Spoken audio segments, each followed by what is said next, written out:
तुलसी विवाह के दिन तुलसी विवाह की कथा अवश्य सुननी चाहिए। तो आज मैं आपके लिए तुलसी विवाह की कथा लेकर आया हूं। तो आइए सुनते हैं तुलसी विवाह की कथा।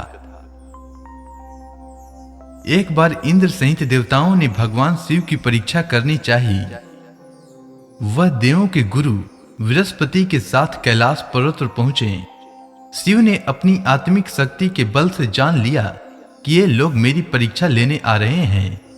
अतः उन्होंने एक अवधूत का वेश धारण कर लिया और उनके मार्ग में आ खड़े हुए। इंद्र ने उन्हें राह से हट जाने का संकेत किया, किंतु अवधूत वेशधारी शिव अपने स्थान पर खड़े रहे। यह देख इंद्र को क्रोध आ गया। वे बोले, अरे हट रास्ते से, जानता नहीं मैं कौन हूं, हट जा, नहीं तो वज्र से तेरे टुकड़े टुकड़े कर दूंगा। धमकी सुनकर अवधूत वेशधारी शिव को क्रोध आ गया। उन्होंने जोर से एक हुंकार भरी, जिसे सुनकर चारों दिशाएं कांप उठी। गुरु बृहस्पति तुरंत भांप गए कि अवधूत वास्तव में कोई और नहीं बल्कि स्वयं भगवान शिव हैं। उन्होंने इंद्र को संकेत करके कहा, क्या अनर्थ कर रहे हो सुरेंद्र, तुम भगवान शिव को नहीं पहचान रहे हो? ये तो साक्षात भगवान शिव हैं। इंद्र को अपनी भूल का ज्ञान हुआ। वह तुरंत भगवान शिव के चरणों में गिरकर क्षमा याचना करने लगा।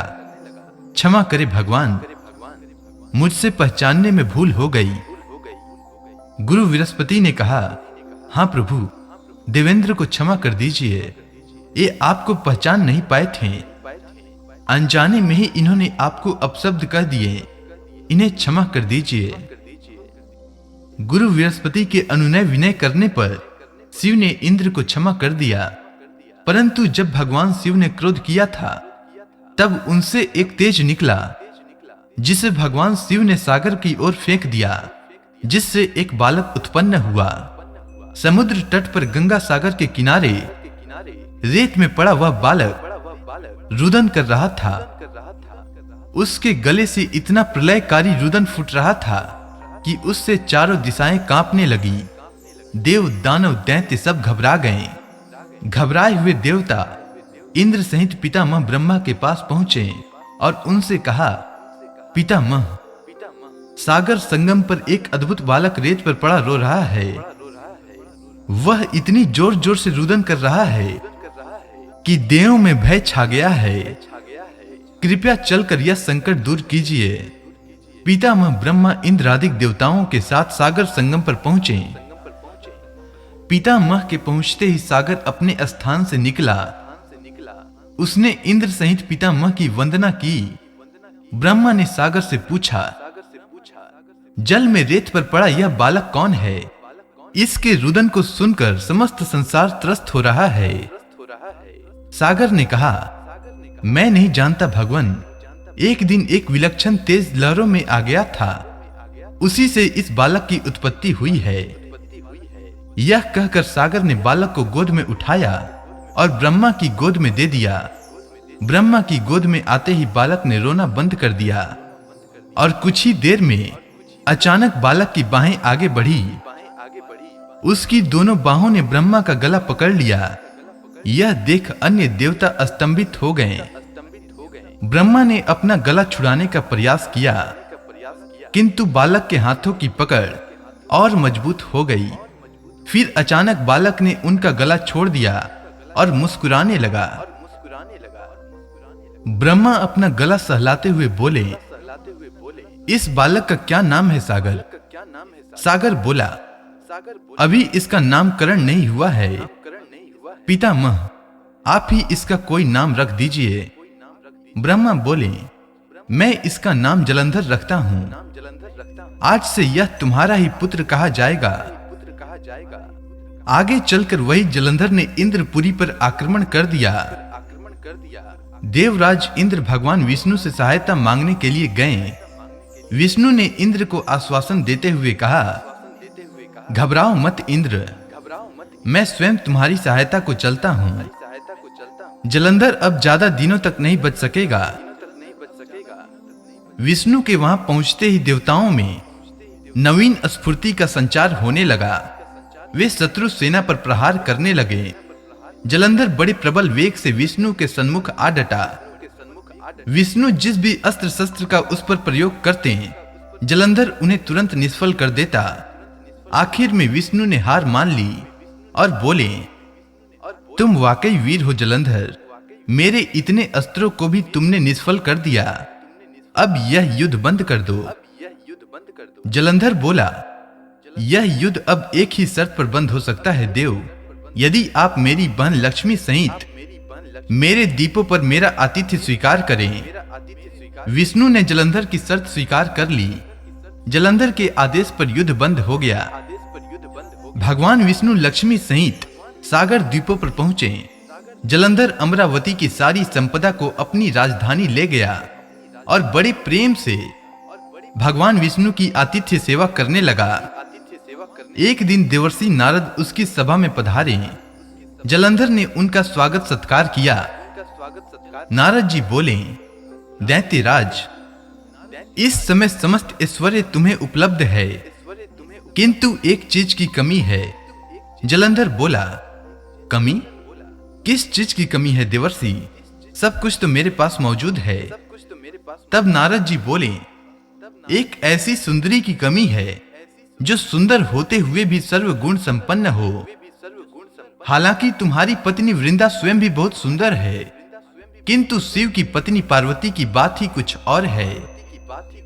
जलंधर बोला, यदि ऐसा है तो देवर्षि मैं पार्वती को जरूर अपनी पत्नी बनाऊंगा।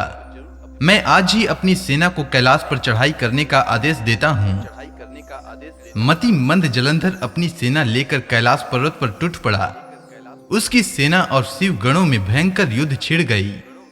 आखिर शिव के गण युद्ध भूमि छोड़कर भाग निकले। विवश होकर भगवान शिव को युद्ध भूमि में जाना पड़ा। अपने स्वामी की उपस्थिति में शिव गणों का उत्साह बढ़ गया। वे तीव्र वेग से दैत्य सेना पर टूट पड़े और उनका संहार करना शुरू कर दिया। शिव जलंधर के सन्मुख आ डटे। दोनों में विकट युद्ध छिड़ गया। जलंधर अपनी माया जाल में भगवान शिव को भ्रमित कर स्वयं भगवान शिव का वेश धरकर माता पार्वती के पास पहुंच गया। परंतु माता पार्वती ने अपने तपोबल से जलंधर को पहचान लिया और अंतर ध्यान हो गई और भगवान के पास पहुंच गई और उनसे पूछा कि क्या वे जलंधर को जानते थे। तब भगवान विष्णु ने दैत्यराज जलंधर के बारे में जानने की बात स्वीकारी। तत्पश्चात जगत जननी जगदम्बा माता पार्वती ने कहा कि जलंधर का वध तभी संभव है जब उसकी पत्नी वृंदा का पति व्रत भंग हो। अतः माता पार्वती ने भगवान विष्णु को वृंदा का पति व्रत भंग करने का आदेश दे दिया। भगवान विष्णु ने माया के बल पर जालंधर के वेश में वृंदा के पास पहुंचे। वृंदा उन्हें पहचान न सकी और उन्हें आलिंगन कर लिया। कई दिन बीत जाने के पश्चात वृंदा को यह आभास हो गया कि उसके पति का वेशधारी यह व्यक्ति उसका पति नहीं है। अतः कड़क कर बोली, कौन है तू? विष्णु अपने वास्तविक रूप में प्रकट हुए और हंसते हुए बोले, मुझे बेहद खेद है वृंदा, लेकिन ऐसा करना आवश्यक हो गया था। तेरा पति तेरे ही कारण अजय था। अब उसे मारने में भगवान शिव को कोई परेशानी नहीं होगी। वृंदा रोते हुए बोली, आपने मेरे साथ ऐसा विश्वासघात क्यों किया प्रभु?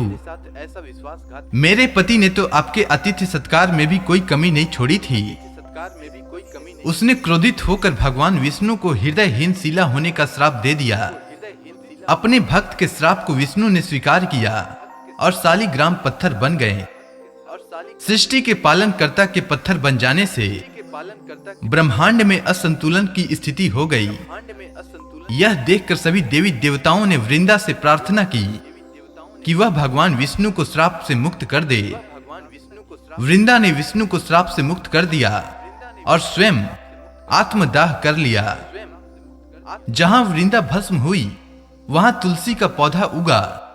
भगवान विष्णु ने वृंदा से कहा, हे वृंदा, तुम अपने सतीत्व के कारण मुझे लक्ष्मी से भी अधिक प्रिय हो गई हो। अब तुम तुलसी के रूप में सदा मेरे साथ रहोगी। तब से हर साल कार्तिक महीने के देव उठनी एकादशी के दिन तुलसी विवाह के रूप में मनाया जाता है। जो मनुष्य भगवान शालिग्राम रूप के साथ तुलसी का विवाह करता है उसे इस लोक और परलोक में विपुल यश प्राप्त होता है। तो प्रेम से बोलिए विष्णु भगवान की जय, तुलसी माता की जय, तुलसी माता की जय, तुलसी माता की जय।